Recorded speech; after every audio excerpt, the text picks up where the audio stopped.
Thank you. Thank you very much. Thank you. Good evening. I'm Bob McDonnell. 11 days ago, I was honored to be sworn in as the 71st governor of Virginia. I'm standing in the historic House chamber of Virginia's capital, a building designed by Virginia's second governor, Thomas Jefferson.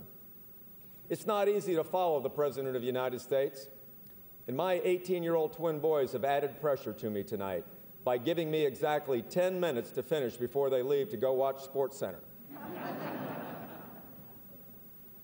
I'm joined by fellow Virginians to share a Republican perspective on how to best address the challenges facing our nation today. We were encouraged to hear President Obama speak this evening about the need to create jobs. All Americans should have the opportunity to find and keep meaningful work and the dignity that comes with it.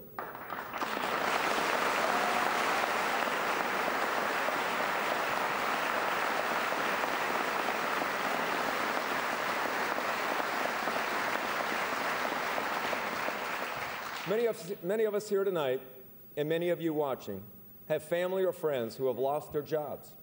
In fact, 1 in 10 Americans is unemployed. That is unacceptable.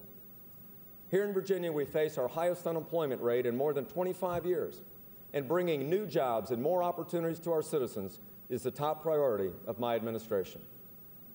Good government policy should spur economic growth and strengthen the private sector's ability to create new jobs.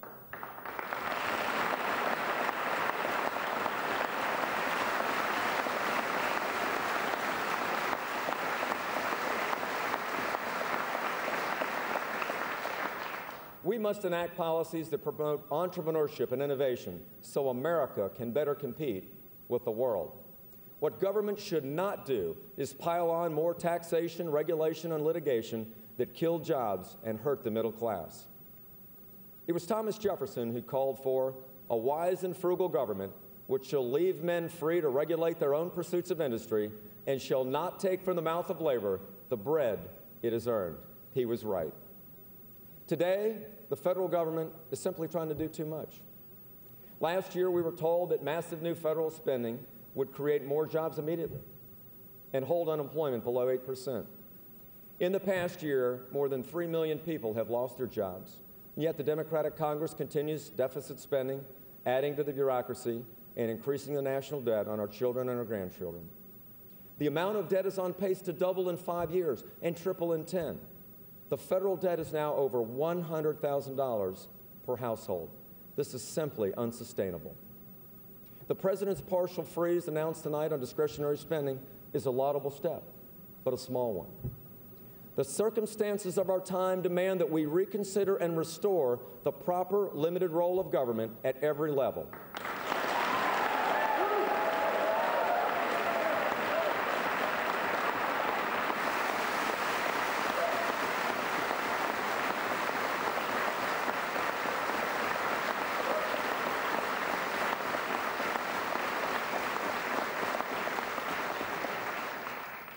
Without reform, the excessive growth of government threatens our very liberty and our prosperity.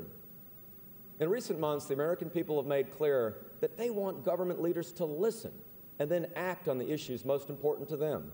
We want results, not rhetoric. We want cooperation, not partisanship.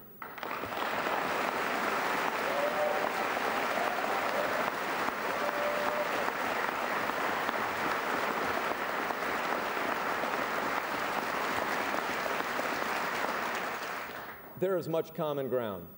All Americans agree that we need a health care system that is affordable, accessible, and high quality. But most Americans do not want to turn over the best medical care system in the world to the federal government. Republicans in Congress have offered legislation to reform health care without shifting Medicaid costs to the states, without cutting Medicare, and without raising your taxes. And we will do that by implementing common sense reforms, like letting families and businesses buy health care insurance policies across state lines and ending frivolous lawsuits against doctors and hospitals that drive up the cost of your health care. And our solutions aren't 1,000-page bills that no one has fully read after being crafted behind closed doors with special interests. In fact, many of our proposals are available online at solutions.gop.gov. and we welcome your ideas on Facebook and Twitter. All Americans agree that this nation must become more energy independent and secure. We are blessed here in America with vast natural resources, and we must use them all. Advances in technology can unleash more natural gas, nuclear, wind, coal, alternative energy that will lower your utility bills. Here in Virginia, we have the opportunity to become the first state on the East Coast to explore for and produce oil and natural gas offshore.